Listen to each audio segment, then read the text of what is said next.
Call to order the regular commission meeting of the City of Dickinson for 19 April 2022. Let the record show that all commissioners are present. First item up is the order of business. Mr. Dossinger. Mr. President, there is no change to the order of business. Thank you. Any questions on the order of business? Not. I'd entertain a motion on the order of business. Move to approve. We have a motion to approve by Commissioner Oderman. Second. Second by the three other commissioners. Sounds like a race. Been here for a while. We'll give that one to Commissioner Walla. So, all in favor of the order of business as stated, state aye. Aye. Aye. Motion passes. Next item up is the consent agenda. Commissioners, are there any items on the consent agenda you wish to discuss?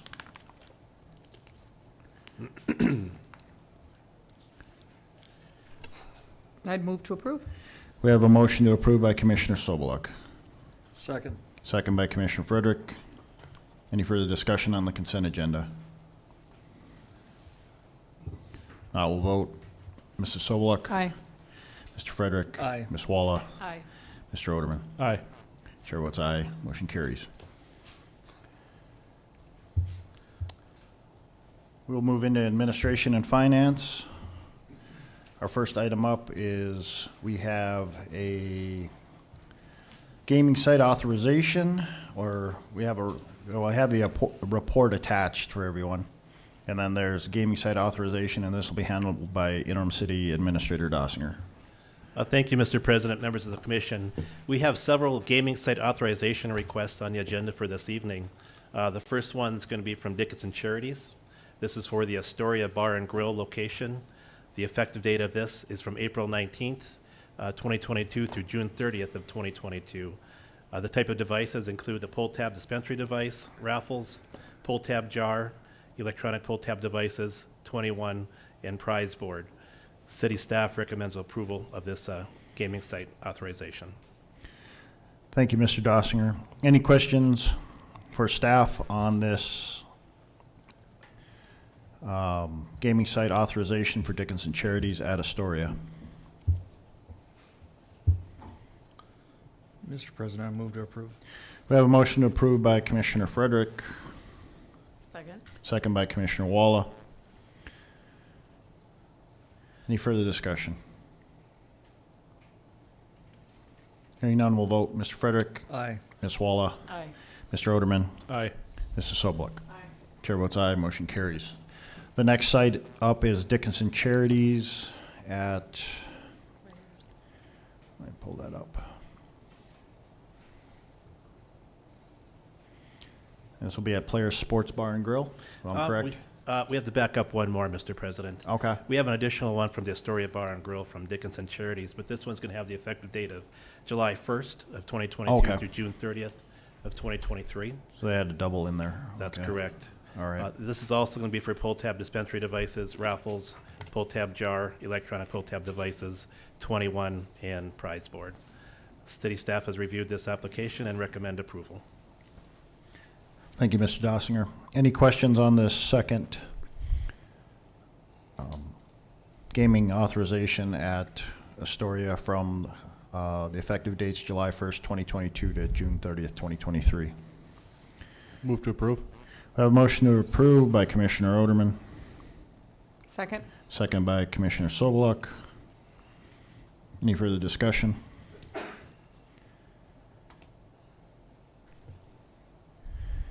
Hearing none, we'll vote. Mr. Oderman, Aye. Mrs. Soboluk, Aye. Mr. Frederick, Aye. Ms. Walla. Aye. Chair votes aye, motion carries. Now we'll go to the players, right? That is correct. We have another one from Dickinson Charities for the Players Sports Bar and Grill location. This has an effective date of July 1 of 2022 to June 30th of 2023. This is for pull-tab dispensary devices, raffles, and electronic pull-tab device. City staff has reviewed and recommend approval. Thank you, Mr. Dossinger. Any questions on this site?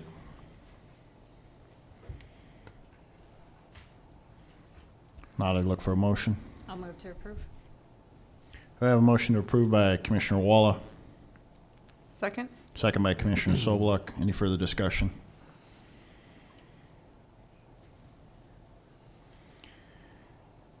Hearing none, we'll vote. Ms. Walla, Aye. Mrs. Sobeluk, Aye. Mr. Frederick, Aye. Mr. Oderman. Aye. Chair votes aye. Motion carries. We have a second one for Dickinson Charities at 1173 3rd Avenue West. That is correct. That is their office location in Okay. Suite 36. This is a request for them to allow them to do raffles. The effective date of this one is from July 1st of 2022 to June 30th of 23. City staff recommends approval. Thank you, Mr. Dossinger. Any questions on this gaming authorization for Dickinson Charities? Mr. President, move to approve. We have a motion to approve by Commissioner Oderman, Second. second by Commissioner Sobeluk. Any further discussion?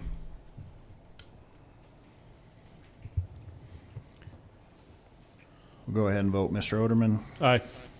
Mrs. Sobeluk, Aye. Mr. Frederick, Aye. Ms. Walla. Aye. Chair votes aye, motion carries. And the last one up, I guess we have one for Dickinson Charities for the Rock also, so. Yes, Mr. Mr. Dossier. President, this will be the last request from Dickinson Charities. This will be for the Rock location. Effective date of July 1st of 2022 to June 30th of 23. This will be for pull tab dispensary devices, raffles, electronic pull tab devices, pull tab jars, bingo, prize board, and 21. City staff has reviewed the application and recommend approval. Thank you. Commissioners, any questions? I'd look for a motion. Move to approve. We have a motion to approve by Commissioner Sobeluk, Second. second by Commissioner Frederick. Questions? Hearing none, we'll go ahead and vote. Mrs. Sobeluk, Aye. Mr. Frederick, Aye. Ms. Walla, Aye. Mr. Oderman. Aye. Chair votes aye, motion carries. Our next gaming authorization is for the American Legion Post 3 Matthew Brew at Sanford Grub and Pub. Mr. President, this is the last gaming site authorization request on the agenda. As you had mentioned, this is the American Legion Post 3 Matthew Brew, and it's going to be located at Sanford Grub and Pub with the effective date of July 1 of 2022 to June 30th of 23. This is for pull tab dispensing devices and electronic pull tab devices. City staff has reviewed the application and recommends approval. Thank you. Any questions on this site?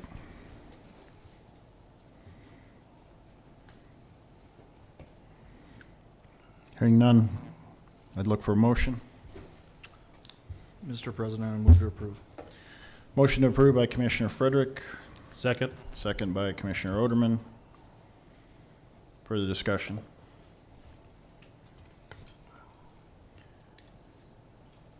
Hearing none, we'll go ahead and vote. Mr. Frederick, Aye. Mr. Oderman, Aye. Ms. Walla, Aye. Mrs. Sobeluk. Aye. Chair votes aye, motion carries. Our next item up is a restaurant liquor license for the Grub Tub LLC. This will be presented by Interim City Administrator Dossinger. Mr. President, members of the commission, in front of you is a request for an on-sale liquor license application from Grub Tub LLC, which is located at 137 First Avenue West. An on-site visit was completed by city staff. A background check was also completed on the applicants by the police department. The liquor service area will include the main floor area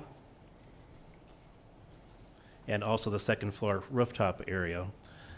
City staff recommends approval of this license application. Thank you, Mr. Dossinger. Any questions for Mr. Dossinger or city staff on this application?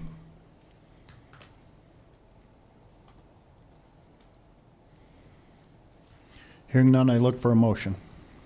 Move to approve. We have a motion to approve by Commissioner Sobeluk, Second. second by Commissioner Walla. Any further discussion?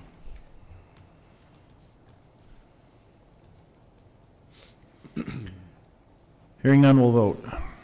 Mrs. Sobeluk, Aye. Ms. Walla, Aye. Mr. Frederick, Aye. Mr. Oderman. Aye. Chair votes aye, motion carries. Our next item up is we have demolition quotes for Condemnation, and these are the three properties that we went through the condemnation process, and this will be presented by Interim City Administrator Dossinger. Mr. President, members of the commission, three properties have gone through the condemnation proceedings and quotes were received for the demolition of these structures. These structures were located at 1520 West Villard, 243 2nd Street Southwest, and 219 South Main. The City of Dickinson Building and Codes Department requested quotes from 6 local contractors for the demolition of these properties. The quotes were for the demolition of buildings, removal of concrete, hauling waste to the landfill, hauling in fill dirt, and bringing the sites back to grade. Landfill costs will be assessed to the property. The contractor fees will come from the contract labor budget of the Buildings and Codes Department and also assessed to the property. The first location, 1520 West Villard. The low quote for this property is Prairie Paving and Maintenance for the sum of $24,400. Staff recommends approval. Thank you, Mr. Dossinger. Any questions on this quote for the 1520 West Villard property? Mr. President. Mr. Oderman? Mr. Dossinger, do you have any type of explanation for the broad range on these quotes? Did you have any idea on why that was? These quotes were solicited by the Buildings and Grounds Department. If Mr. Schwint is available, he may be able to provide some insight on those quotes. Just wondering if maybe the low quote missed something, or President Decker, Commissioners, it is just as much a surprise to the building department as to you this evening. We did call the companies and explain to everyone what the intent of what we're requesting, and these were the quotes that came in. As long as the expectations for how this property is supposed to look when it's finished are, met, yeah. yeah, so, Each property will be finished to grade. thank you. Thank you. It's quite a range, 24,000 to 80,000. Yeah. Okay. Staff has recommended approval, so if there's no further questions or comments, I'd look for a motion. I move to approve staff recommendation. We have a motion by Commissioner Oderman, Second? second by Commissioner Sobeluk, and this is for the bid for 1520 West Villard.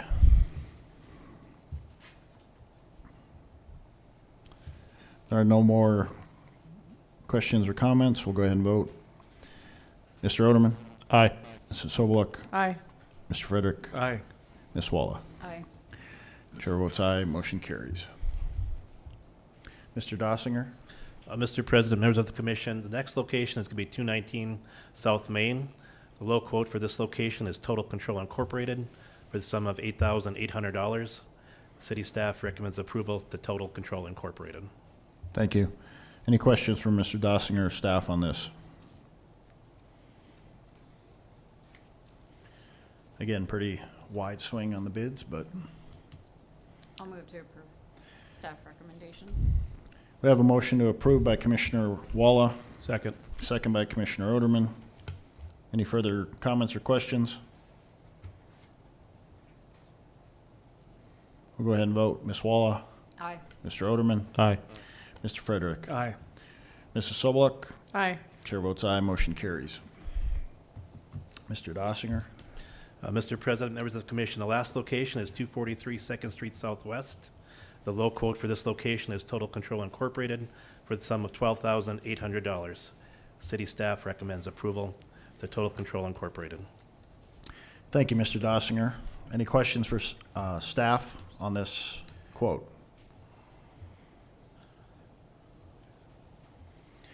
Not, I'd look for a motion. Move to approve. We have a motion to approve by Commissioner Sobeluk, Second. second by Commissioner Frederick.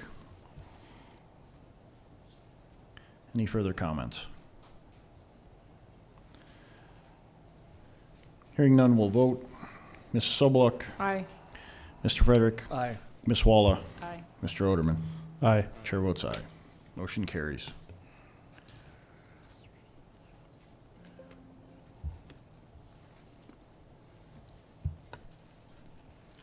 Our next item up is we have a snow emergency declaration. This will be a interim city administrator report by Mr. Dossinger. Thank you, Mr. President, members of the commission. On April 13th, a snow emergency was declared by the city of Dickinson and by Stark County. This emergency declaration automatically expires after 7 days, as outlined by the North Dakota Century Code. We are currently working on putting together all expenses such as fuel, labor, contractor costs that was incurred during this event. We are currently working with Stark County Emergency Management to possibly seek reimbursement for those expenses incurred during this event. Happy to answer any questions that you may have in regards to the snow emergency declaration.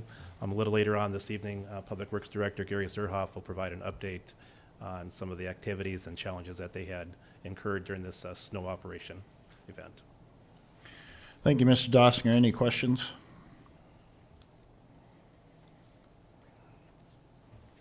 And this is a report, so we don't need to approve anything. We'll move right into our next item, which is this is Building Safety Month. And Mr. Schwint, we just need the proclamation, right? You don't need to have any words for this? All right.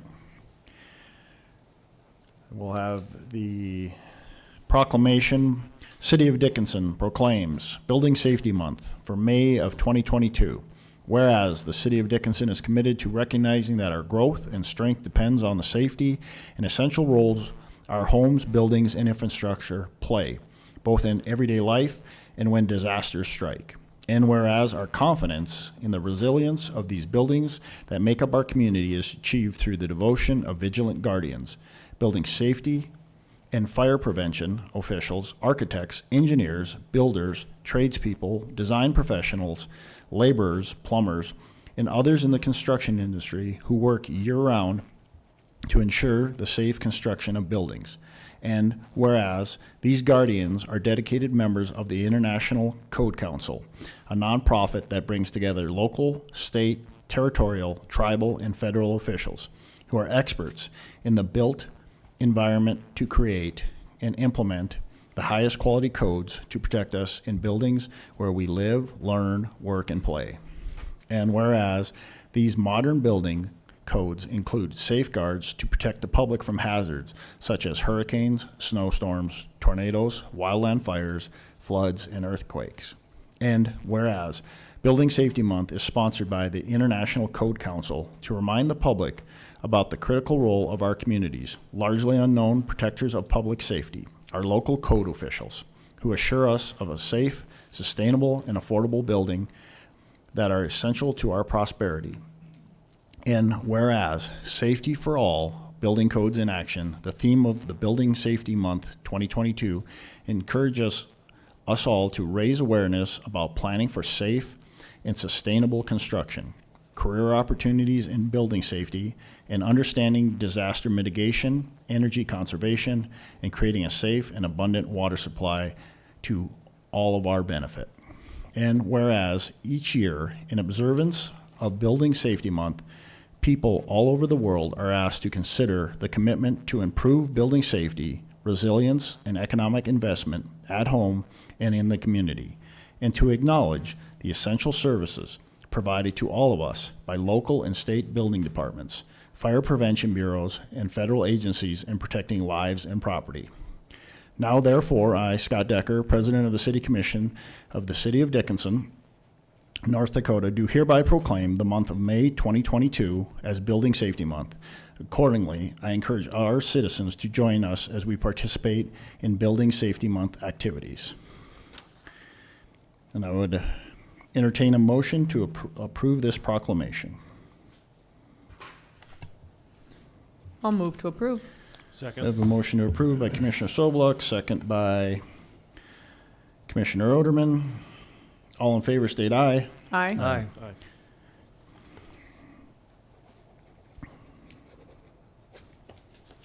Pass that over to Mr. Dossinger. Going along with that theme, we'll move into code enforcement penalties. This will be handled by City Attorney Winko. Thank you, Mr. President, Commissioners. Before you have a copy of Ordinance 1746, As previously stated at the last commission meeting, this is an ordinance that will update the code enforcement penalties for certain violations of the building code.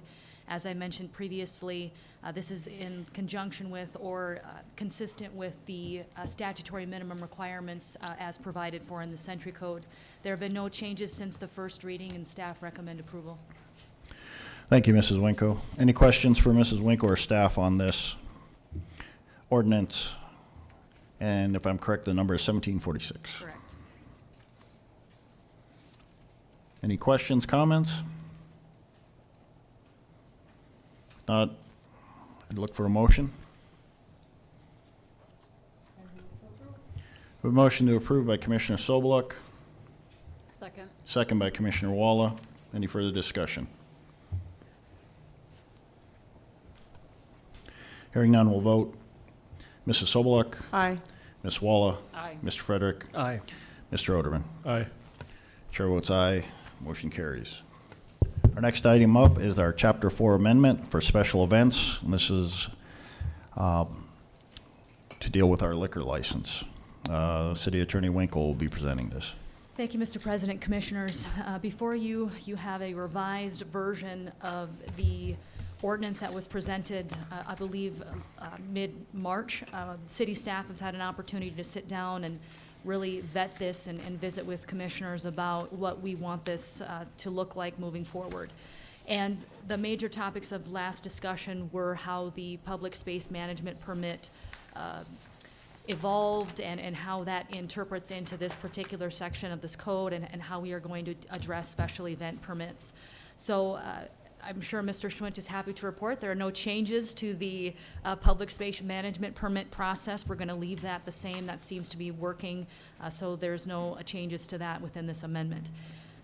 As you will see, the amendments that I have in front of you, the major changes as we have identified them relate specifically to the special event permit process.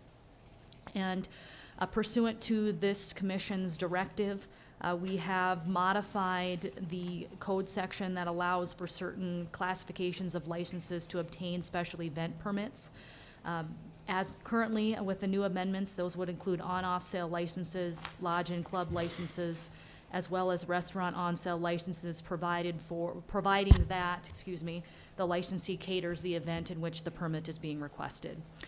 Also, based on other conversations with commissioners and staff, there is another classification of special event permit that we have enacted or would enact with these amendments, and we're calling that a restricted special event permit, and that essentially would be a license or an event permit that would be allowed to be given to restaurant on-sale licenses, military clubs, beer and wine licenses, beer-only licenses, and beer and wine only.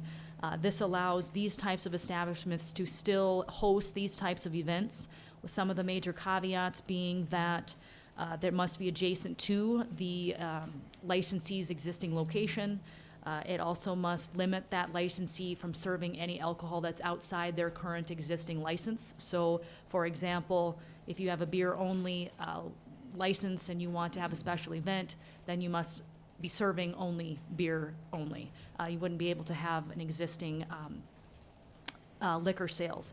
It also provides, too, that in the event that a licensee would like to obtain a restricted special event permit and they have a beer-only license, so they did want to partner up with a Class A licensee, they certainly could do that, but that would be limited to 2 events per year, and that is identified in Section 4.08275. One other change that we did implement with, again, discussion with the commission and staff, we have allowed for or essentially relax the provision that would require the city to designate a certain area for where alcohol is being served with 21 and older versus a beer area where those under the age of 21 would be served. Essentially, that would not require a segregated area for anyone under the age of 21 in the event it's a private event.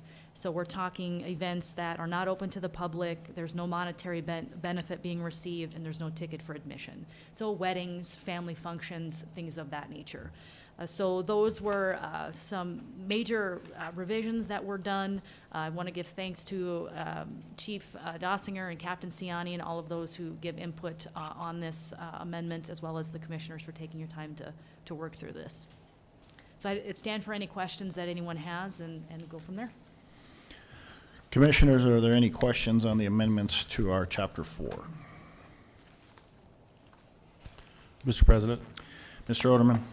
I just wanted to thank city staff, those that attended the meetings, and the honest and honest feedback you gave, and I know I probably asked a couple of stupid questions, so it was nice that you guys were patient with me and answered me honestly and didn't tell me what you thought I wanted to hear. You just you told me like it was. So I appreciate that, and I think that those were really good, productive meetings. So thank you. There's nothing in here, like we have the Moose International coming to town. So they'll just apply for a lodge license, and there's no caps on lodges. So when they come in, they'll be able to just move in and apply for one of those licenses. Correct, Mr. President. I think the only restriction with regard to that is, I believe they have to have a certain, I'm just looking here, whether or not they need to have a certain number of members of that, I but thought that was in there at one time, but I didn't see it either. yeah, so I think that would be That the hasn't only changed, but it's not stated. consistency. Okay. I don't know if that needs to be put into this section, I'll check it here, Mr. President. so, okay. I just wanted to make sure, because I know their intention is to come to town and open a lodge. So I wanted to make sure that we're not going to inadvertently restrict them from applying for this lodge license. So, are there any other items on here, commissioners, that you are concerned with? Mr. President, Mr. Oderman? Section 4.08.060, subsection B, the lodge or club license. Just to speak to your comments there, are we going to have to do some kind of clerical change here on the B subsection 1? As of December 31st, 2012, there were 3 lodge or club licenses in existence. None of them shall be transferable to any other owner. Is it necessary to have that in there? Because, I mean, will we have to go in there and change that in the future? Commissioner Oderman, I'm not exactly sure why that's in there. That's been in there for quite some time. Considering the fact that there's no limit to the number of lodge or club licenses, it's probably not necessary to be Right. bluntly And we're very honest. specific about what is a lodge, so. Yeah. So I mean, would that become necessary if the Moose Lodge is granted a license at some future date to come in here and change this ordinance again to reflect that? From a technical perspective, yes, it would be a reason. So if you want, we could simply omit the entire sentence as is, from when it says as of December 31st of 12 to the end of that sentence where it says existence. And then subsection 1 would just be, None of them shall be transferable to any Correct. other, yeah. yeah. I would move that we amend this document to reflect that change. Just a question on the membership thing. I mean, does that have to be necessary if they're a nationally chartered fraternal club? I mean, like the Elks, the Knights of Columbus, I mean. I think that was probably put back in the day just to, I mean, if they're in good standing Right. with the national charter, their national charter, Right. I'm not really sure why we would restrict them on the number of members. I mean, that's my thoughts on it, but maybe, What is the number of members? I think I've read it somewhere too. I just don't remember what it was. Was it 300 maybe? It's 200, I think at the, least 200 or 200 members at the time the license is applied for. I would think that would be so that me and my buddies don't get together and 8 or 10 of, Well- 10 of us say, hey, we've got a club, and then we apply for a liquor license, and all of Yeah, a but sudden, I don't- But to Commissioner But you're not Frederick's like a point, nationally chartered Right. fraternal Sure, club. That'd be the Alderman Club. That'd be a little different. that already happened, so. I mean, if they're like I said, we're talking the Elks, the Knights of Columbus. Yeah. I mean, they got thousands of members. I mean, Right. does it really matter if they have 300 in Dickinson? I don't know, or 200 or whatever that. I mean, maybe that's not That's a part good of this, point. and that's I think at one time it did matter. I don't think it matters that much to us because we know with fraternal orders nowadays, it's difficult in general to maintain membership. I'm sure most of the lodges in town here have a pretty healthy membership still. It's just how many people participate.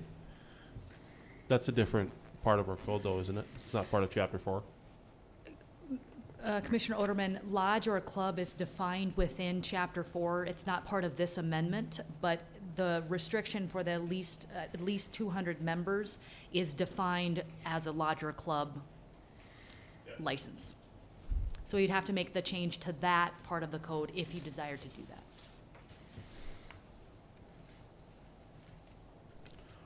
But that's not on the table tonight, correct? No. No. Do that in the future. Okay.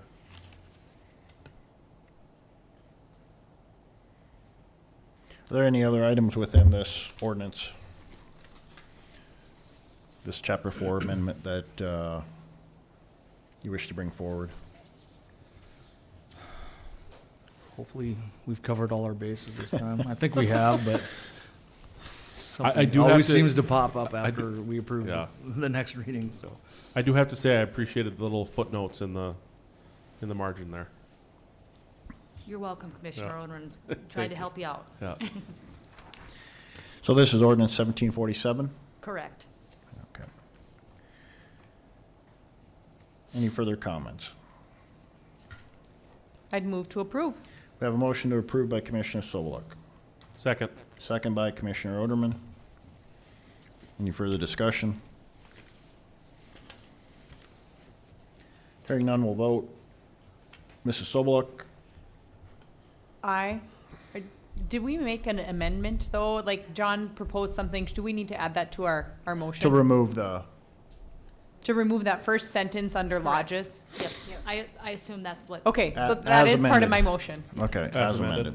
Yeah. We already made a motion to do that, so I guess I'm not. So do we have to do a separate motion for that? If Mr. Oderman wants to amend his motion, Yeah, I'll withdraw my motion, and then she can motion as amended. sure. Okay, And so I'll I'll make the second. motion with the amendment to remove that first line under lodges. And I'll second. I think we set a record for rescinded Well, we did today. motions Yeah. for the 2 meetings we've had. Yeah. Yep. Okay, so we have ordinance 1747 as amended with a motion to approve. By Commissioner Sobeluk, seconded by Commissioner Oderman. We'll go ahead and vote. Mrs. Sobeluk, Aye. Mr. Oderman, Aye. Mr. Frederick, Aye. Ms. Walla. Aye. Chair votes aye. Motion carries. It is 5 o'clock. We'll hit our first timetable. Our public hearing on a vacation of utility easement at the Mausoleum. This is a consideration to approval of resolution, and this will be handled by City Attorney Wenko. Thank you, Mr. President, Commissioners. Before you, you have an amendment, or excuse me, a vacation for the easement for the Mausoleum. This has required to be noticed for 7 days prior to the hearing, and we have received no objections to such the vacation request. City staff have reviewed and approved and recommend approval. Thank you, Mrs. Wenko. This is a public hearing for the vacation of utility easement at the Mausoleum. This is Resolution 09-2022. This is a public hearing. So if anyone from the public wishes to come forward and voice any concerns or has any comment on this vacation of utility easement, please come forward and state your name. You may also call in to 701-456-7006.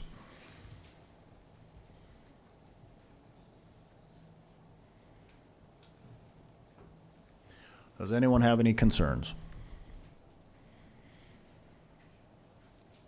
Anyone have any concerns on the vacation of the utility easement at the Mausoleum? Again, you may call into 701-456-7006. Seeing no one has any concerns about the vacation of utility easement at the Mausoleum, I'll close the public hearing. Commissioners, do you have any questions or concerns on this vacation? If not, I'd look for a motion. I'll move to approve resolution 09-2022. We have a motion to approve Resolution 09-2022 by Commissioner Walla, Second? second by Commissioner Frederick. Any further discussion? Hearing none, we'll vote. Ms. Walla, Aye. Mr. Frederick, Aye. Mrs. Sobeluk. Mr. Oderman. Aye. Chair votes aye, motion carries. Our next public hearing will be the water main and lead service line replacement, Phase 1. And this is consideration to approve, and this will be presented by Mr. Zuroff, our Public Works Director, and Apex Engineering, Mr. Scott Schneider. Welcome, gentlemen. Good evening. Good evening, President Decker and Commission. If IT could bring up the PowerPoint.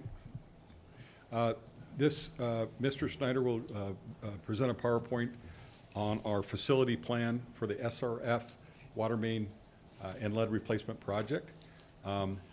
We'd looked at numerous areas to replace water mains, and then as we looked at our mill and overlay area, we noticed a lot of cast iron mains in that area, so we shifted real quick to that area, and with the cast iron mains, additional lead services that we noticed, we determined it would be prudent to continue to apply for the SRF funding. And so this is part of the SRF funding for that lead and water main replacement project. And Mr. Snyder will do the presentation. Thank you. Thank you, Mr. Zuroff. Good evening, Mayor Decker and Commissioners.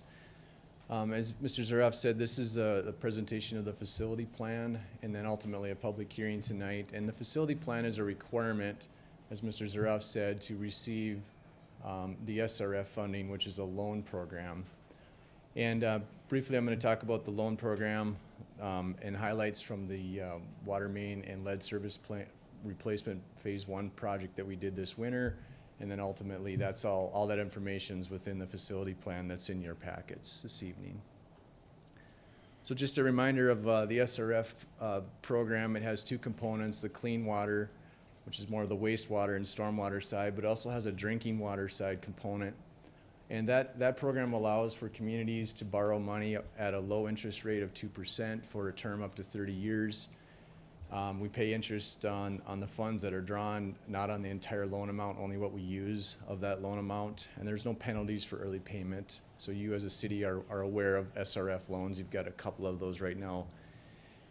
The other piece of the drinking water side that came into play a few years ago was the loan forgiveness program portion of the lead service line.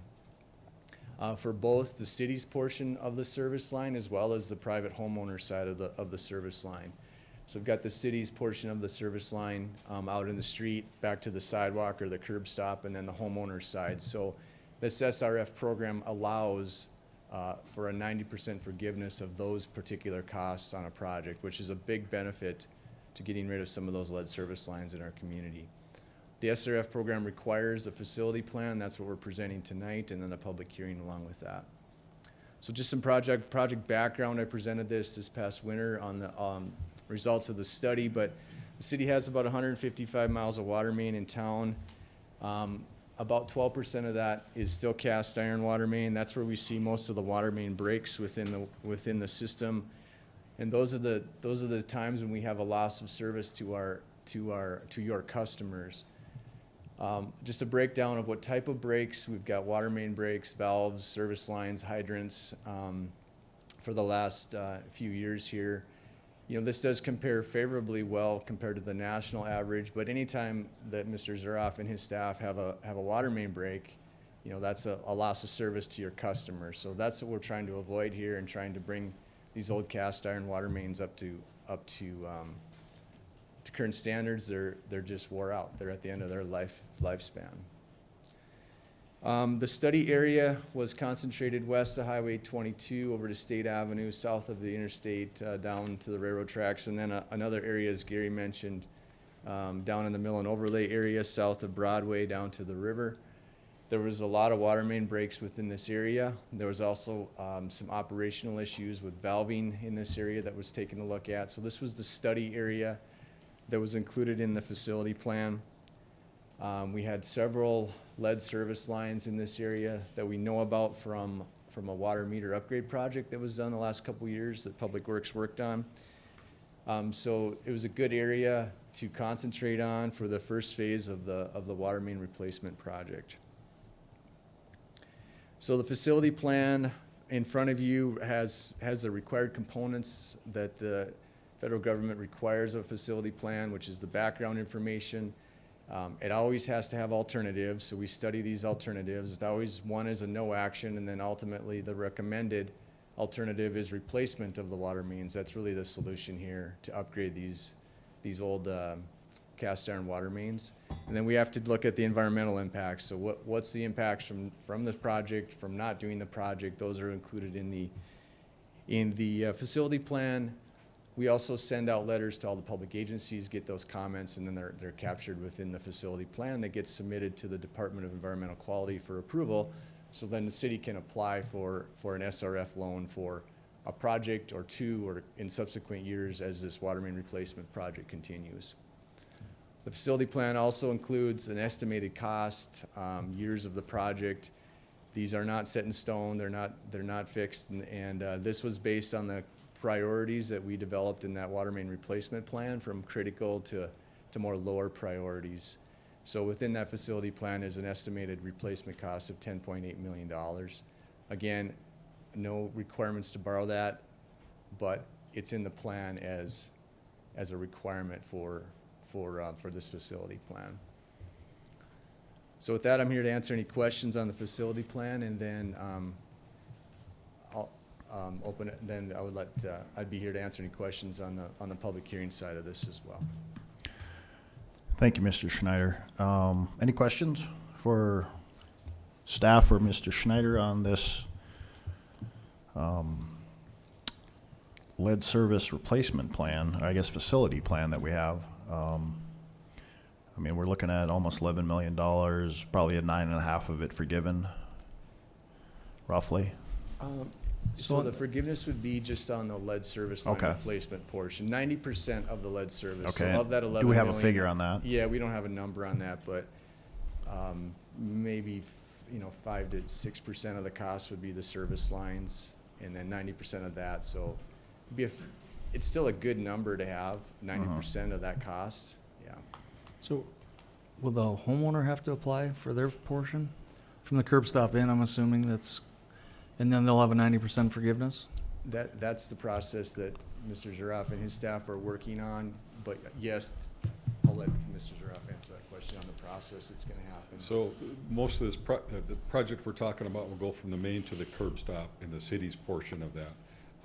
We're working internally to work with property owners that have lead service lines, and we will work with them. They will have to get quotes from a couple contractors or use the contractor we have. We will track that and then get the costs and submit it for SRF funding internally. So we'll work with the homeowners on that and for the 90% forgiveness. Okay, thank you. So we're limiting what the contractors are? We have like approved contractors, or I know we'll have our contractor. So you said a couple other contractors. Are they on an approved list, or? We're still going through that process. They will have to be, a licensed contractor. Okay. I think that's about all we have right now is a licensed contractor or the current contractor on site. I don't really want to limit, but we want a licensed contractor. Right. And at least a couple quotes probably from a licensed contractor. Okay.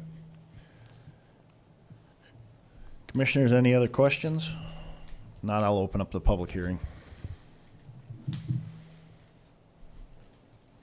If anyone has any concerns, comments, or questions about the water main and lead service line replacement facility plan, please come forward, state your name, and let us hear your concerns. Again, if you're watching at home, 701-456-7006. Anyone have any concerns, comments, or questions?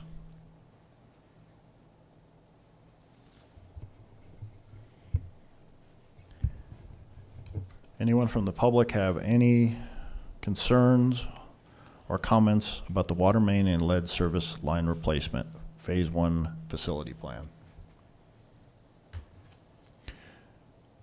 Seeing no one has any comments or questions, Mr. Zuroff, do we need to have you need a motion to sign off on the facility plan?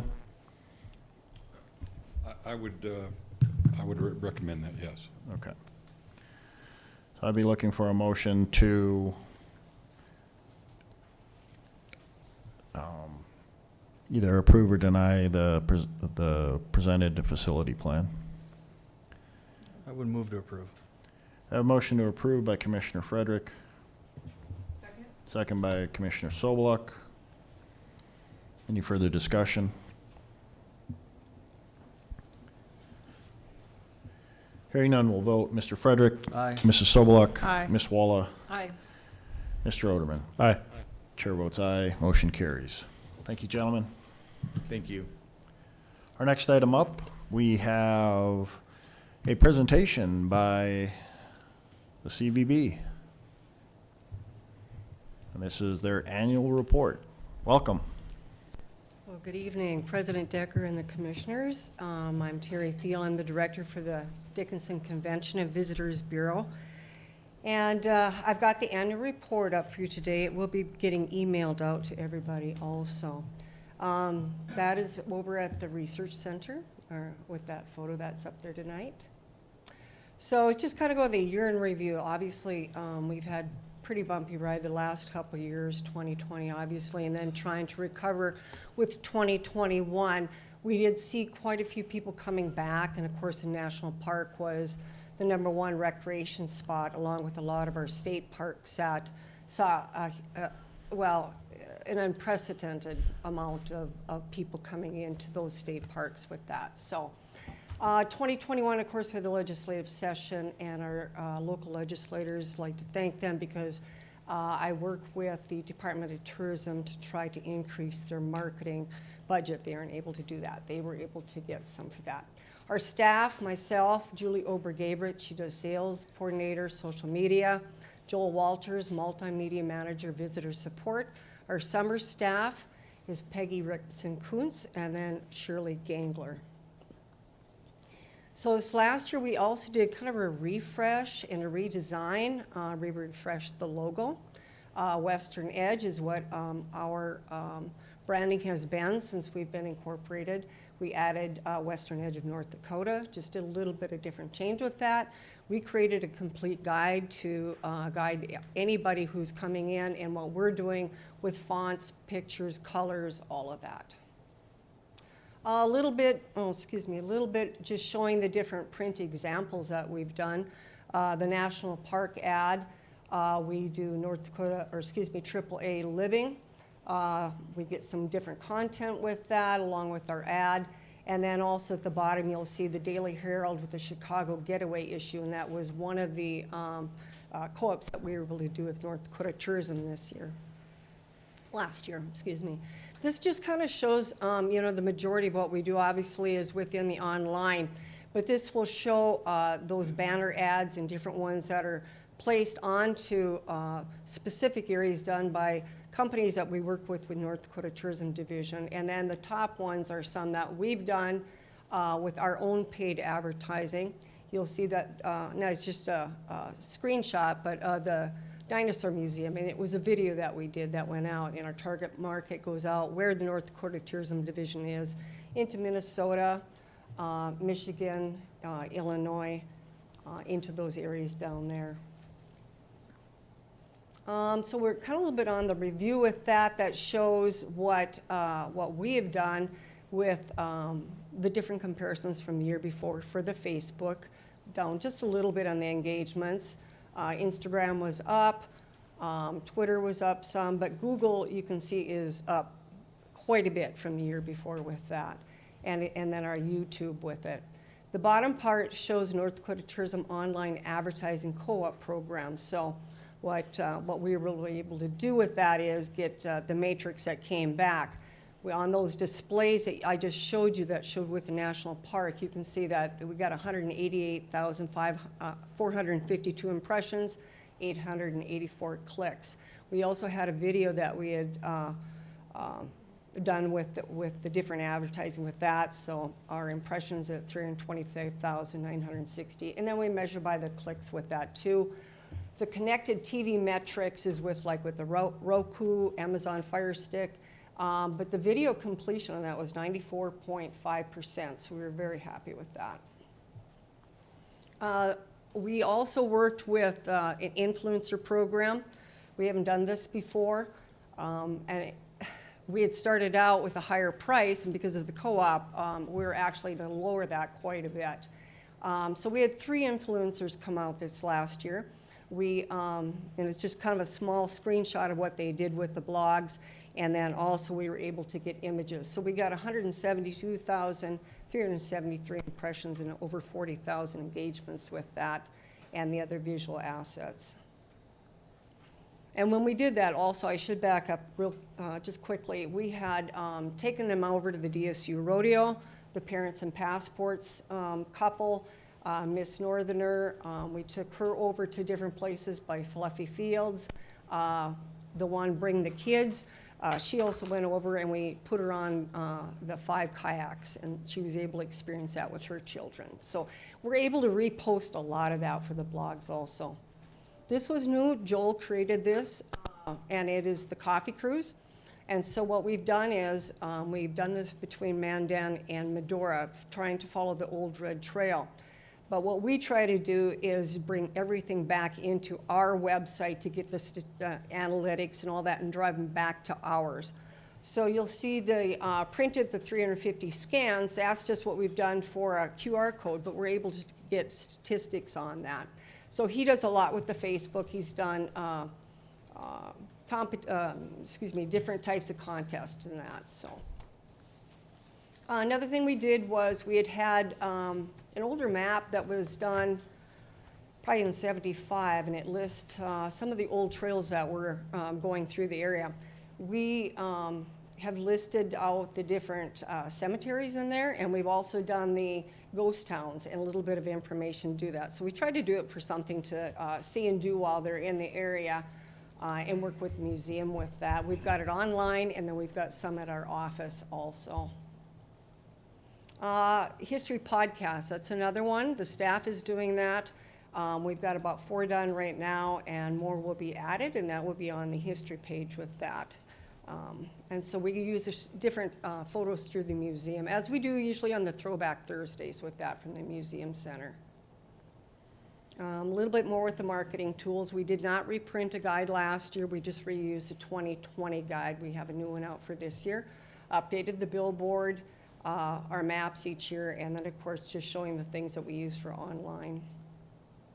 By the numbers, you can see that our 2019 by the total web visits was the highest, but we really did climb back in 2021 with that. You can see that blue, of course, dropped down with the 2022, so we had strong interest last year.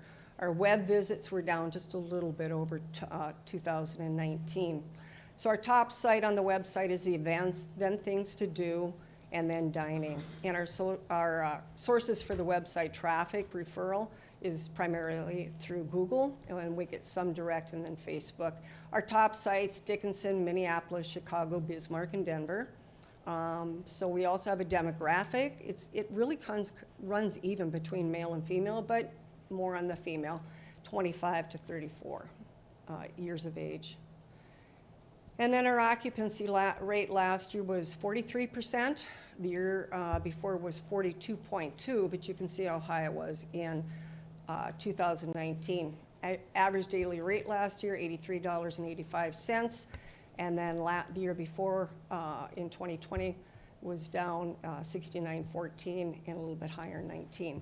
So you can see the receipts on that. Last year was $324,053, and of course 19 was a good year for that one. But so our top states that we did on our visitors blog, that is people were coming in, were Minnesota, North Dakota, Wisconsin, California, and Michigan.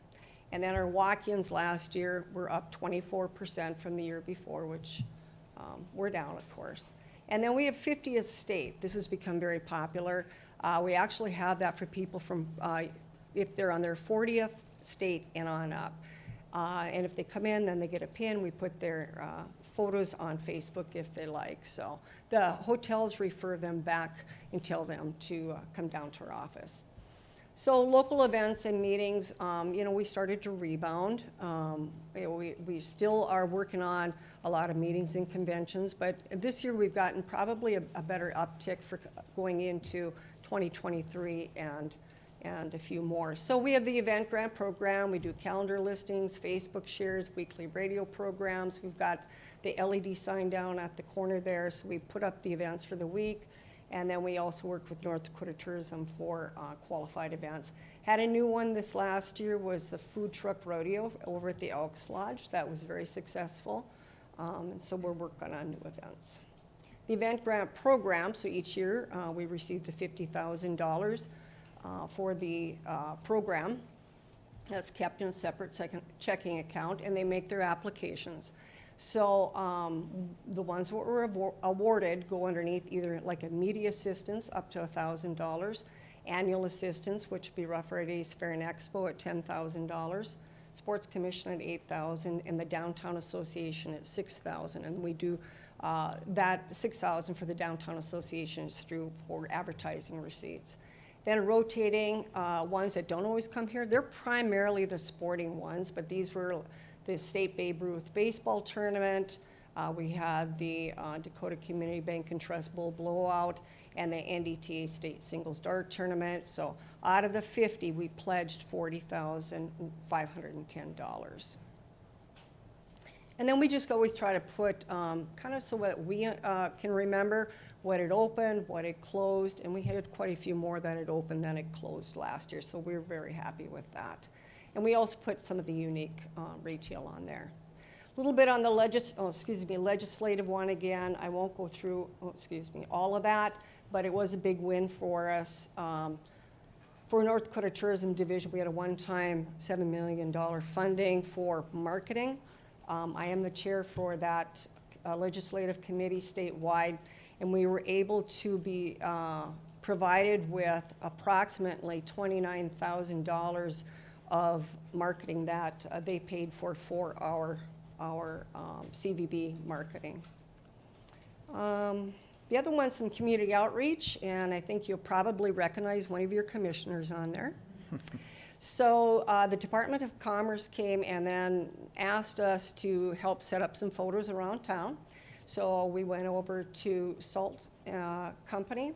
We were at Fat Fish. We went over to DePore's. And so those are on the Department of Commerce's website through the State Media Library. And just so that people are aware, there's very good photography and video that can be used for quality of life projects, businesses, as long as those aren't used for profit. So if anybody is interested, we're happy to show them how to use that. So thank you, Nikki, for doing that. A little bit other things that we participate in, Leadership Dickinson. Susie I work with annually on Tourism Day with that, on the Museum Center, and Nikki is on there with that. I help with the Downtown Association with the Community Relations meeting. We did a grant this last year with the Tourism Planning Grant for the City of Dickinson. Julie is presented for Google My Business at State Tourism. And then also Joel did the first North Dakota social media meetup for our state for tourism with that. Julie is president of the Destination Marketing Association, or Demand. I am the chair for the State Legislative North Dakota Travel Alliance Partnership. And then I did a presentation for GMDA Roundtable Speaker this year. We do a monthly submission to Heart River Voice. And then I am also working with the Big Sky Rail Authority. And then Clayton Holtmans is our president, Elaine Myron, vice president, secretary treasurer Tom Fath, Christy Schwartz, Jason Frederick, Ryan Jillick, and Jim Bridger is on our board. So I would be happy to ask or answer any questions you may have. Thank you, Mrs. Thiel. Any questions or comments? Doing a great job, and I really enjoy Throwback Thursday, I can tell you that, and the ghost towns and the old photos. I think, did you guys post the Woolworth one this last? The Woolworth one, I think, That has stirs a been little bit of posted. emotion right there. It's been posted a lot, but it's a favorite. Everybody remembers those going down the staircase Yeah. and all that. So the museum's been very good in helping us with Yeah. that. So those are very popular. So Yes, they are. So any other questions? Again, great job. Thank you. yeah, Thank you're you. welcome. Thank you. At this period of the night, we have on our agenda for public comments. Anyone in the audience may come forward. If they have any comments on items not on the agenda, any concerns within the city, please come forward, let commissioners know your concerns, or voice your comments. You can call in at 701-456-7006. Again, if you have any comments on items not on the agenda or on the agenda, you may come forward and speak to them. Mr. President, Commissioners, due to the timing of the Board of Equalization meeting this afternoon moved by the storm and the abatement hearing that'll be heard at the county, I have before you, or going to put before you here some comments that I want you to consider as far as denial and rejection of the abatements earlier that we can put before the county commissioners. So I'll pass these out real quick and let you take a look at something we put before them before and see if that's adequate for this evening's work as well.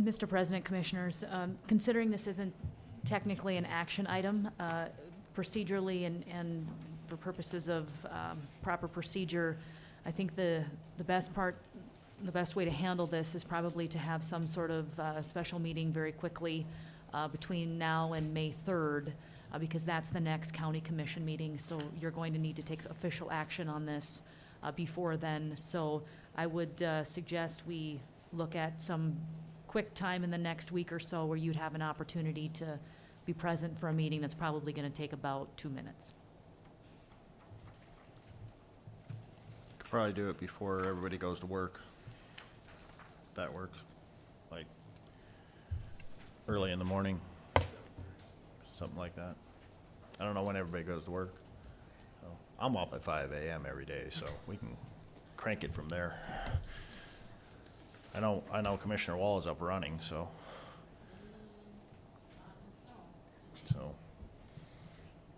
What works into your schedule? I'm pretty open.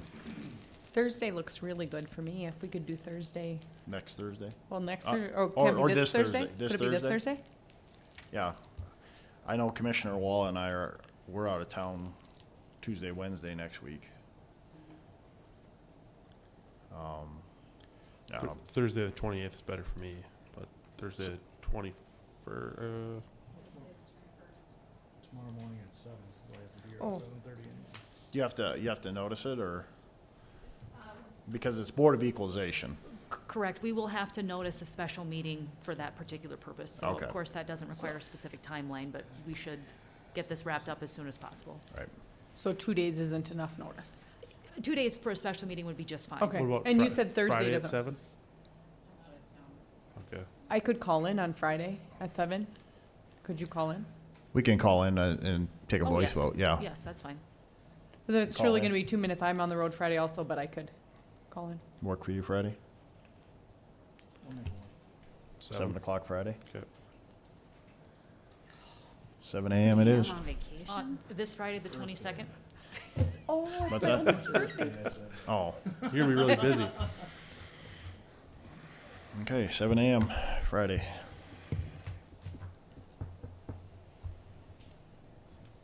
All right, thank you, Commissioners. Thank you. Anyone else have any items not on the agenda?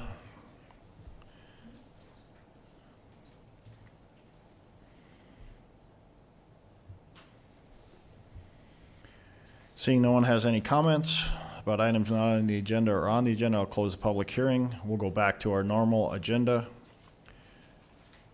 Trying to find where we left off here. We should be at the monthly financial report. Mr. Maury, waiting patiently in the background.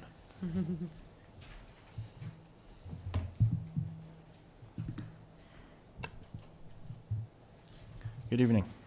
Thank you, President Decker and Commissioners.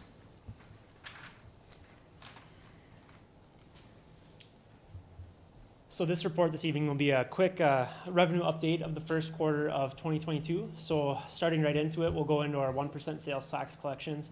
And just a reminder to the public, all these collections are on a 2-month lag. So what you're seeing today was what we collected in March, was actually earned in January, submitted to the state in February. So we get it on a 2-month lag. So for our 1% sales tax, the dark red line is 2022, the light red line is 21, and then the blue line as a reference point for 2020. So we're just a little bit lower in March of 2022 compared to March of 2021. We're down about 16,000 in our 1% sales tax, so about a 3.6% decrease there. However, first quarter overall, you can see on that dark red line, we're actually up quite a bit. We're up about 300,000, just a little over 300,000 for the first quarter, which is about a 24%, just under 24% increase compared to the first quarter of 2021. 0.5% sales tax, we always keep this slide just to show the public that it's collected in 2 separate funds. And then moving on to our hospitality tax.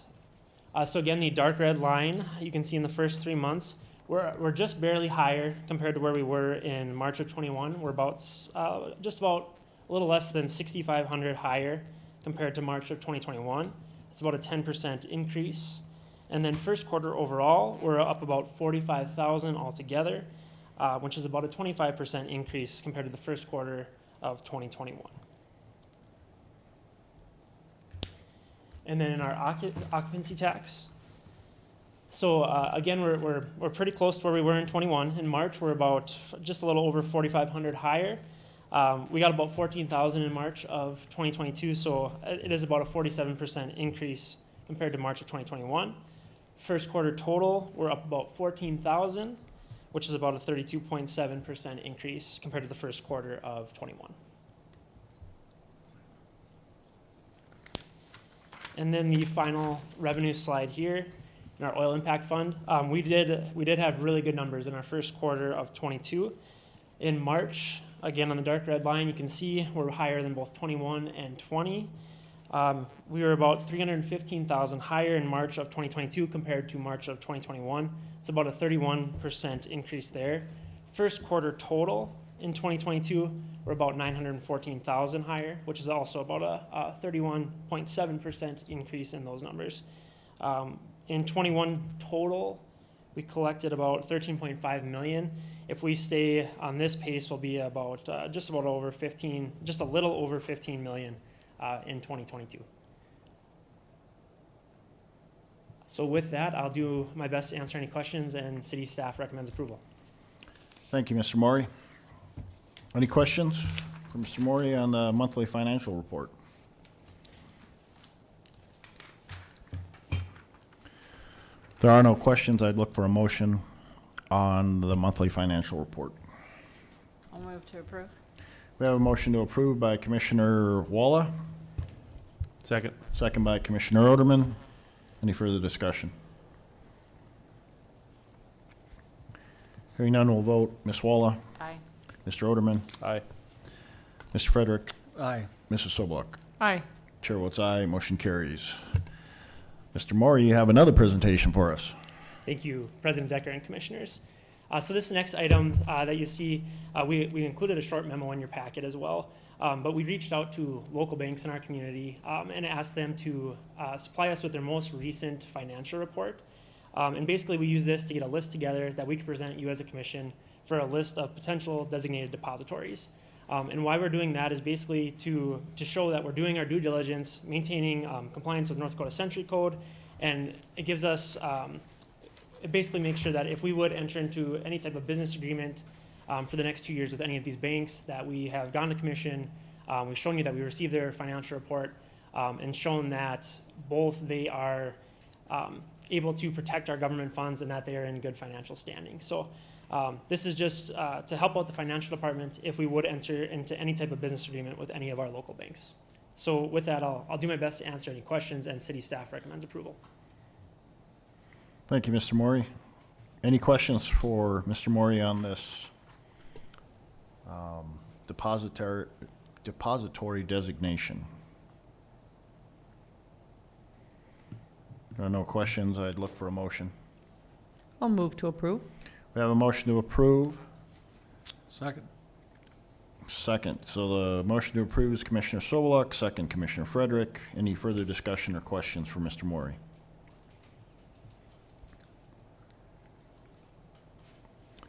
Hearing none, we'll vote. Mrs. Soboluk? Aye. Mr. Frederick? Aye. Ms. Walla? Aye. Mr. Oderman? Aye. Chair votes aye, motion carries. Thank you. Thank you.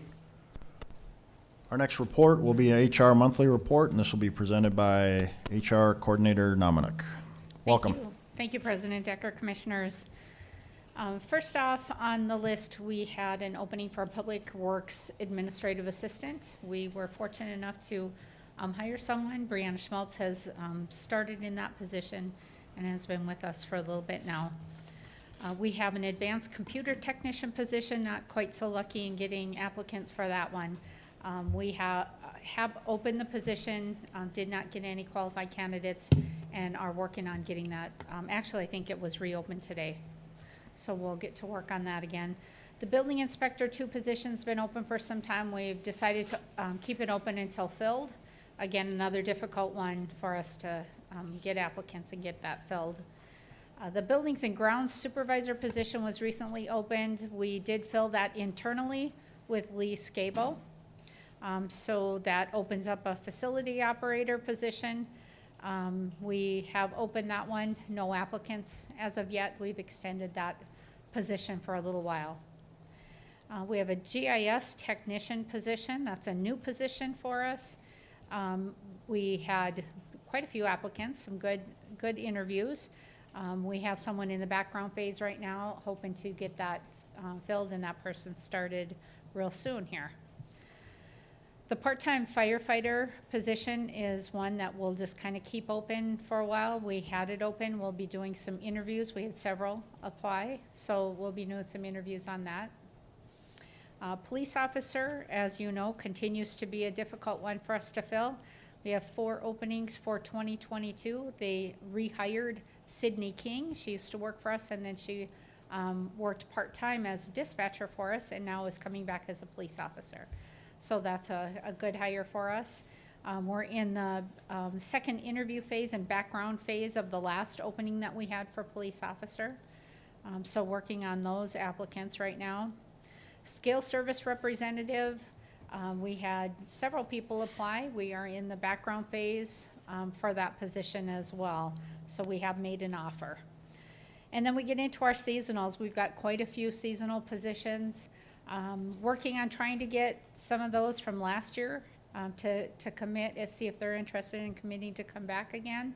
So we've got several that are coming back and are working on getting the rest of them filled. I think right now students are busy trying to finish up their school year. So slowly we're starting to get some interest on that. But we've got quite a few seasonal positions we do require because of the type of equipment that they use, driving city vehicles, that sort of thing. We do require them to be 18. So anybody that knows anybody out there that's looking for a summer position, have them reach out to our HR department. Solid waste has a couple positions open. We have the Solid waste recycling operator position, not been having a lot of luck filling that. We've had it open, an offer was declined, we reopened it, no applicants. So we'll continue to work on that, and as well as the solid waste disposal operator, no applicants, so we'll reopen that one again.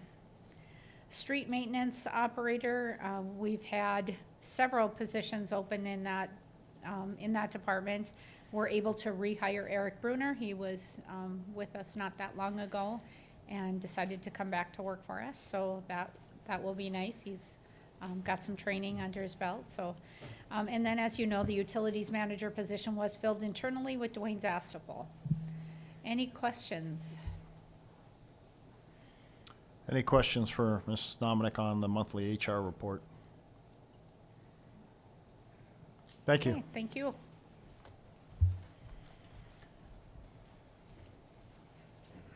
Our next item up is our public safety section. We'll have a report this evening from the police department on a monthly report, and this will be handled by interim police chief Siani. Welcome. Almost got it, right? Almost got it. Good evening, Mr. Mayor, Commissioners. I'm gonna get this thing rolling here first so I see what I'm doing. March activity report for the police department. In March, we had 2,299 calls for service, which is up compared to the 2,273 calls posted last month and the 2,199 posted last year at this time. I'm gonna try to buzz through this a little bit by giving you the most information pertinent. Our top 5 calls for service range from 91 parking complaints to 55 welfare checks. Our top 5 cited traffic violations range from 66 meters to 10 care required violations.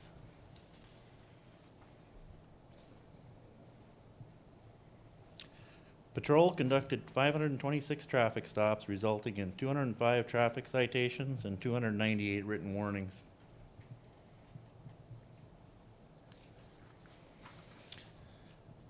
We had 58 traffic crashes were investigated. Fortunately, only 2 resulted in injuries, so that's a pretty good number for that many traffic accidents and the low amount of injuries.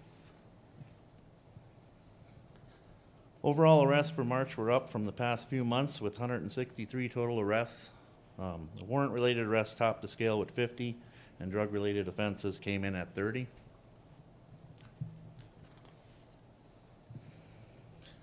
PD officers responded to and assisted with multiple medical calls, as well as a number of fire-related calls for service. Firemen do need some help too every now and then. Good fire extinguisher. Officers responded to 78 behavioral health-related calls for service, which ranged from 55 welfare checks to 8 suicide threats.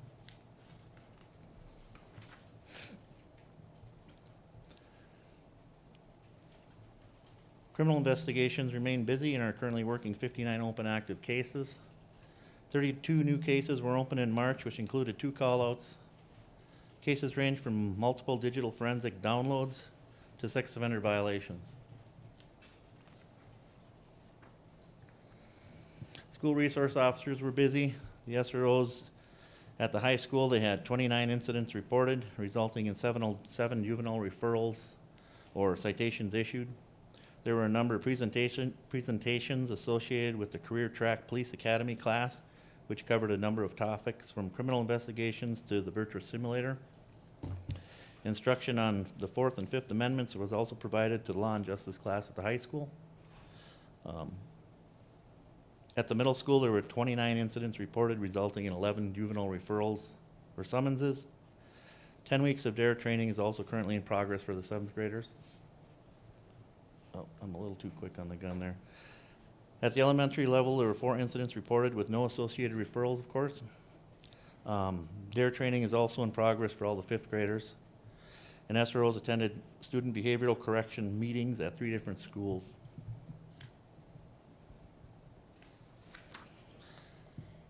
Other SRO activities included conducting of 21 alcohol compliance checks, resulting in 5 failures, 1 tobacco compliance check resulting in 1 failure. They also participated in a number of other activities in and out of the schools.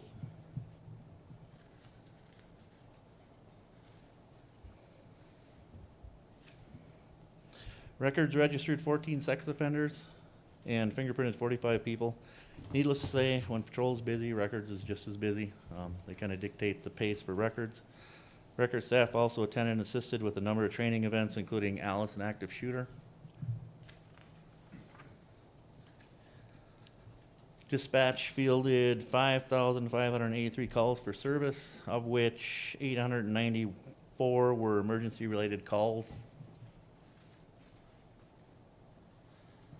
Training, members of the Dickinson Police Department completed over 1,050 hours of training in March. We've been doing a lot of in-house training at various locations. Some of the training highlights included active shooter training conducted at the middle school and crisis intervention training hosted at the PSC. There's a list of some of the other various trainings that staff has been through, encompassing that one over 1,000 hours. Animal shelter, the shelter took in a total of 56 animals in March, consisting of 33 dogs and 23 cats. Only 5 dogs and 6 cats remain after successful reunification, adoption, and rescue measures.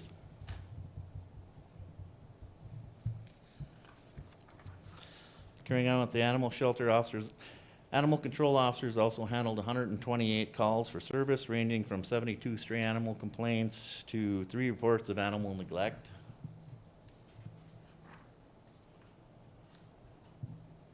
New hires, welcome aboard to Michael Heiser, who joined our dispatch team from Baker, Montana, and Sydney King, as mentioned by HR Director Namanak.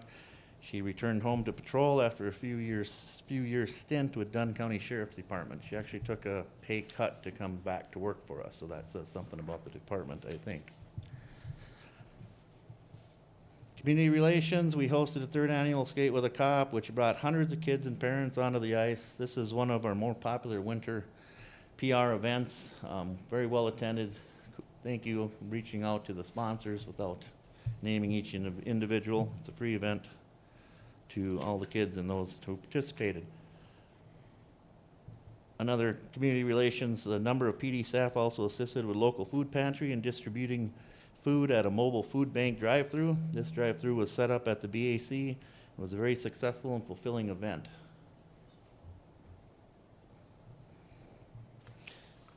And last but not least, I'd like to add some kudos for Detective Tiffany Winery, who was recognized by the North Dakota FOP as a 2021 FOP Member of the Year for her work in our local lodge. So kudos to Tiffany. Lodge has done quite a bit since she's taken over as a treasurer. So. And that concludes the March report.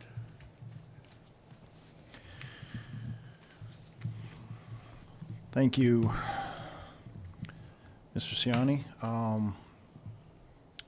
Are we, with the snow, I did a ride around with a couple of city officials, and the activity didn't slow down, did it? It did not. We were tracking. We knew where you were. Yeah. Yeah, I'm sure you were. Well, I'm glad, because at some point it was kind of sketchy if we were going to get home. Couldn't see the front of the car.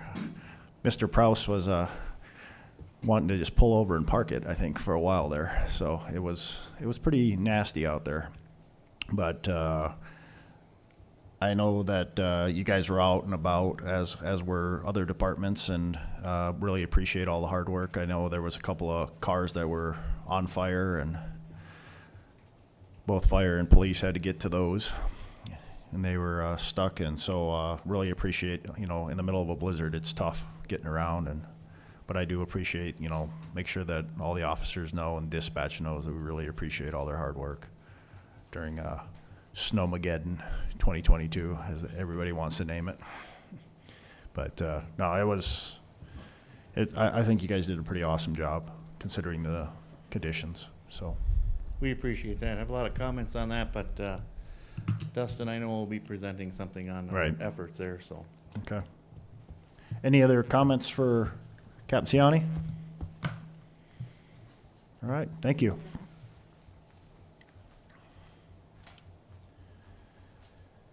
So we'll move into Public Works, and Mr. Zuroff's got a task order from Houston Engineering on groundwater sampling data analysis. Yes, thank you, President Decker and Commission. I have a couple task orders and then 3 farm leases to go through here. So the first task order with Houston Engineering is for groundwater sampling for the in 2021 data analysis and reporting. This is required by the North Dakota DEQ. It requires annual groundwater monitoring and annual reporting of the results. Includes testing for VOCs, metals, whatever that was called back here, some other reporting and testing. Geochemical parameters, metals, VOCs, and quite a list of different other things they test for also. I know they do carbon dioxide, methane, and oxygen testing in the buildings in different areas, manholes. It's required by the North Dakota Department of Environmental Quality, and this task order is estimated fee is $14,592, and with that, the sampling from MVTL is billed directly to us, and that's usually $15,705. So staff recommends approval. This is our annual agreement with Houston Engineering, and I'm open for any questions. Thank you, Mr. Zuroff. Any questions for Mr. Zuroff on task order 22-01? Move to approve. I have a motion to approve by Commissioner Oderman, Second? second by Commissioner Sobeluk. Any further comments, questions? Hearing none, we'll vote. Mr. Oderman. Aye. Mrs. Sobeluk. Aye. Mr. Frederick. Aye. Ms. Walla. Aye. Chair votes aye. Motion carries. You have another task order for Houston Engineering for general engineering services for the landfill. Yeah, this is our annual, or an annual task order with Houston to complete annual volume surveys, volume utilization, post-closure reports, and any other things that we request services for with Houston Engineering. This is not to exceed $50,000, and city staff recommends approval. Thank you, Mrs. Zuroff. Any questions on task order 22-02? Move to approve. We have a motion to approve by Commissioner Frederick, Second. second by Commissioner Oderman. Any further discussion, questions? Hearing none, we'll vote. Mr. Frederick, Aye. Mr. Oderman. Aye. Ms. Walla, Aye. Mrs. Sobeluk. Aye. Chair votes aye, motion carries. Mr. Zuroff, you have some farm leases. Yes, the first farm lease is with Randy Hondel. This is the fire training area and around our cemetery. It's for 112 acres at $38 per acre. It's pretty self-explanatory. I'll answer any questions if needed, but staff recommends approval. Thank you, Mr. Zuroff. This is just an agreement. Our lease, we don't have a number on it, I don't think. Correct. Okay. So any questions on this farm lease for the land that is by the fire training station? If there are no questions, I'd look for a motion. Move to approve. We have a motion to approve Second. the first farm lease by Commissioner Frederick, with a second by Commissioner Commissioner Walla. Any further discussion? Hearing none, we'll vote. Mr. Frederick, Aye. Ms. Walla, Aye. Mr. Oderman, Aye. Mrs. Sobeluk. Aye. Chair votes aye. Motion carries. You have another farm lease, Mr. Zuroff? Yes, this next farm lease is again with tenant Randy Hondel. This is for the east side of the drainage by the water reclamation facility.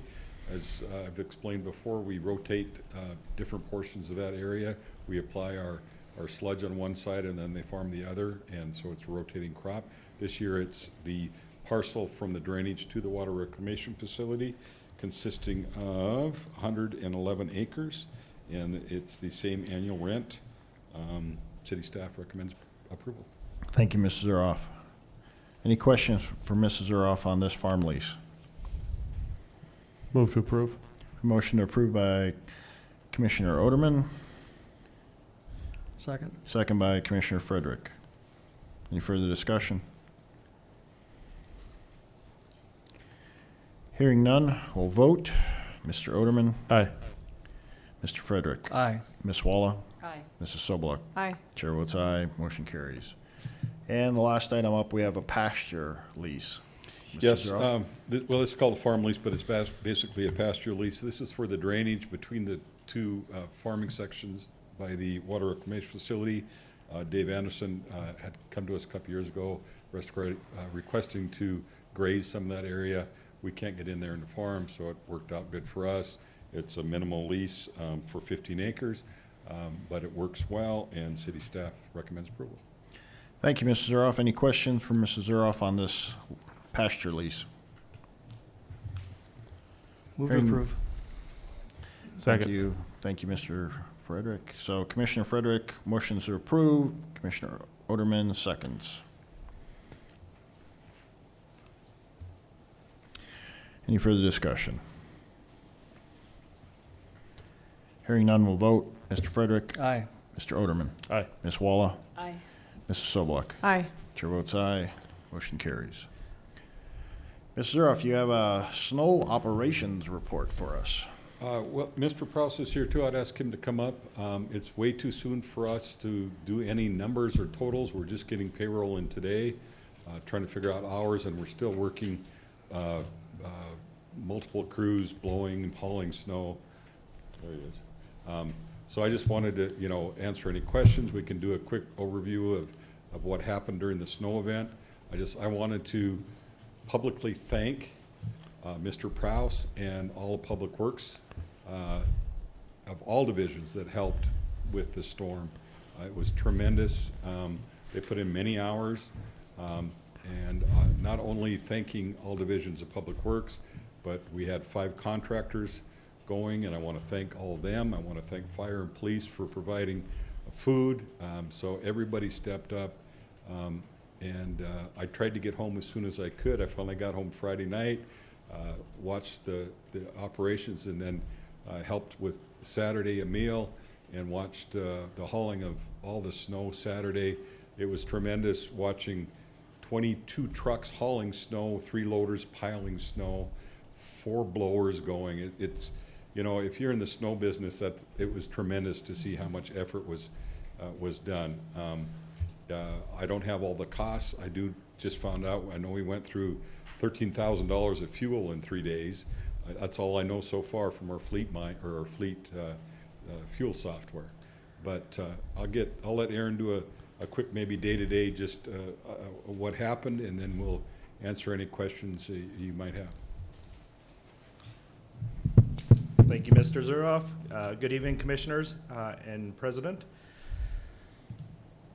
Quick tally of how our day-to-day went. Tuesday, when the storm was taking place, we focused primarily on our level 1s, keeping them open with the plow trucks and some of the other equipment the best we possibly could.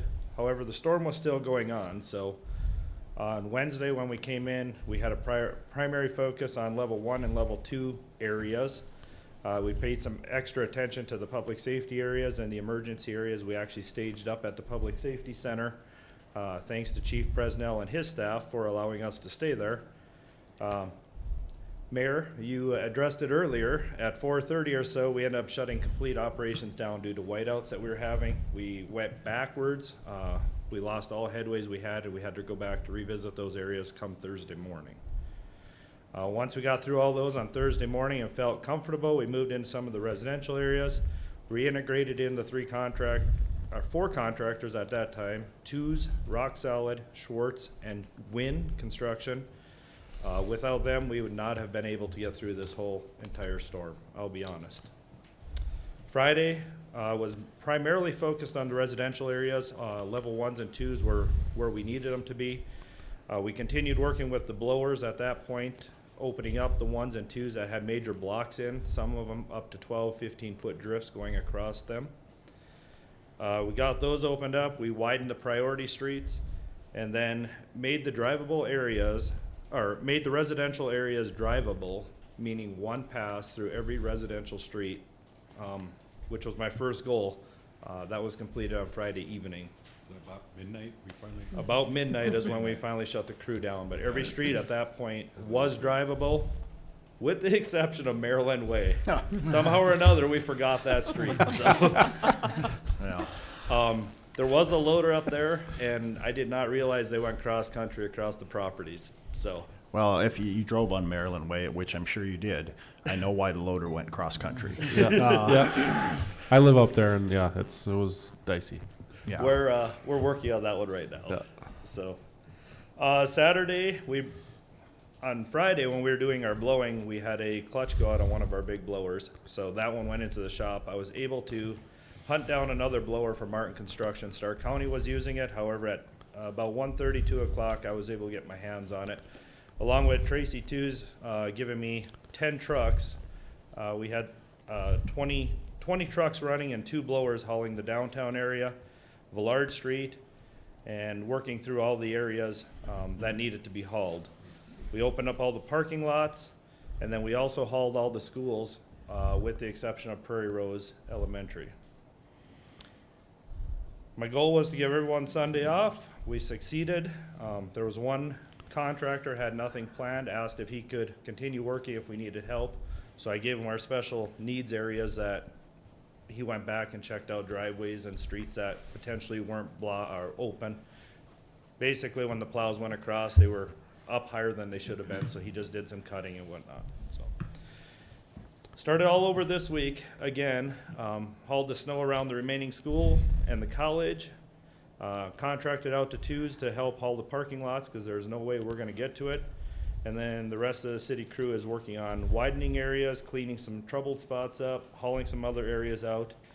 And the plan is to continue that moving forward until we get to where we feel comfortable. And hope the next storm doesn't hit. I think the whole state is hoping that right now because it was truly one for the books. I know that. I mean, when we were out driving around, it was amazing that. Well, I was afraid we were going to be stuck downtown here when we drove down to City Hall on Wednesday afternoon. It was unbelievable down here how much snow was. And then, of course, like you said, Maryland's Way, that area up there.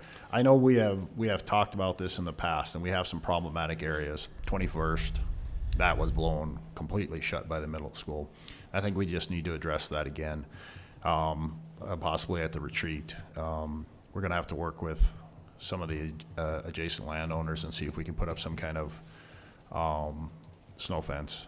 I know this is once every 4 years. Yeah, 4, 5, 9, but when it hits, it is major, and to the point of it was truly impassable. And I also, besides the contractors, I would like to thank the citizens that stepped up with snowmobiles and tracked UTVs and all those, and they got people to the hospital, they got people to clinics, I mean, wherever they had to be. They hauled people all night. City workers, they were picking up, some of our city workers were 48, 72 hours on duty, and they were picking them up, getting them home. We just have an amazing community. I mean, we do. So I do appreciate all the hard work. I mean, this was a truly just an amazing effort on everybody's part, the whole city, especially city staff. So thank you. Thank you for those compliments, President Decker. I did want to reiterate, the staff worked really well, really hard, a lot of time and effort into it. I always leery on these storms to check my voicemail sometimes, but with this storm and all the problems, all they were compliments, and it just amazed me of the people that had to sit in the house for 2 days, and their worries, and all they did was thank us. So I really appreciate it. Yeah. Well, Mr. President, I would just say, I think there's throughout the years there's a lot of complaints about different equipment that we purchase, whether it be for public works or for the police department, and you complain about it until you need it.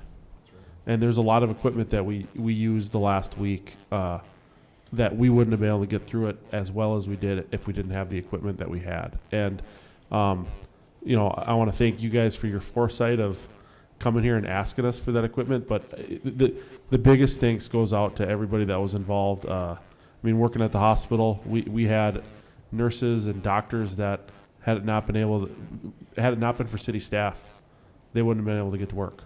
And I think there's a lot of things that everybody can learn throughout this whole process. I know I've already talked to Mr. Dossinger about putting together some type of city debrief so we can talk about, you know, what went right, what went wrong, and work on some of the things that we can, so it's a little smoother next time. Yeah, just thank you to everybody that was involved in making sure that, I mean, we got through this whole thing without really any serious injuries or loss of life, and that's nothing short of a miracle. That's what it's about, right? Yeah. This is something that's hard, but I was watching down south where that tornado just destroyed that whole city. Snow is manageable. Yeah. I mean, we can be thankful that, yeah, it's a hardship, and there's going to be people with water in their basements, and there's going to be other issues, but we still have our city standing. It's wet, but it's standing. You know, and that's okay. We needed the moisture. We needed the water, I wish it would have been rain, but I really do appreciate all the hard work, and I think when we were out riding around,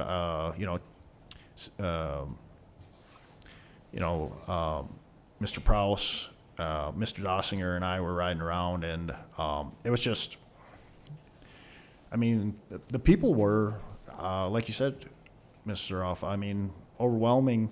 They understood that the plow was coming down the street and they're going to have a berm.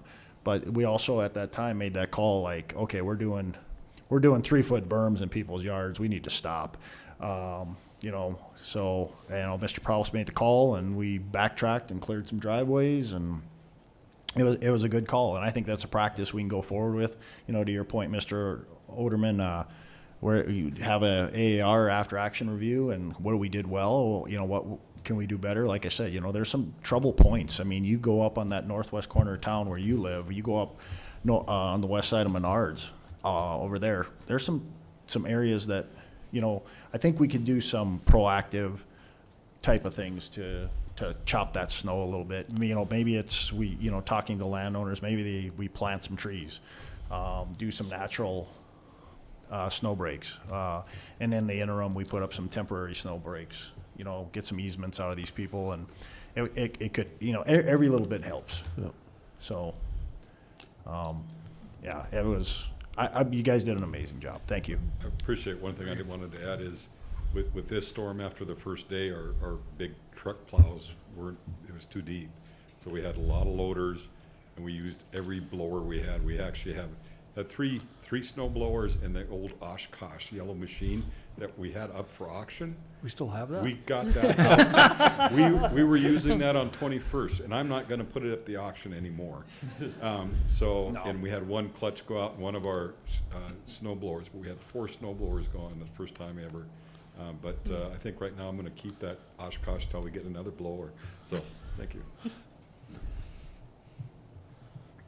Well, thank you so much. Thank you. Commissioners, any other comments? Okay. Thank you so much, guys. Jim.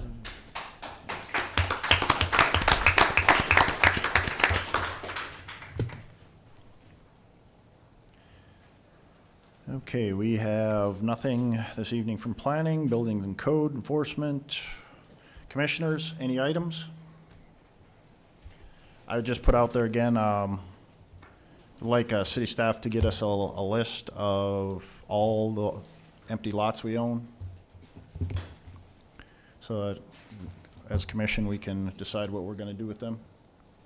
So if they can maybe get that for the next meeting.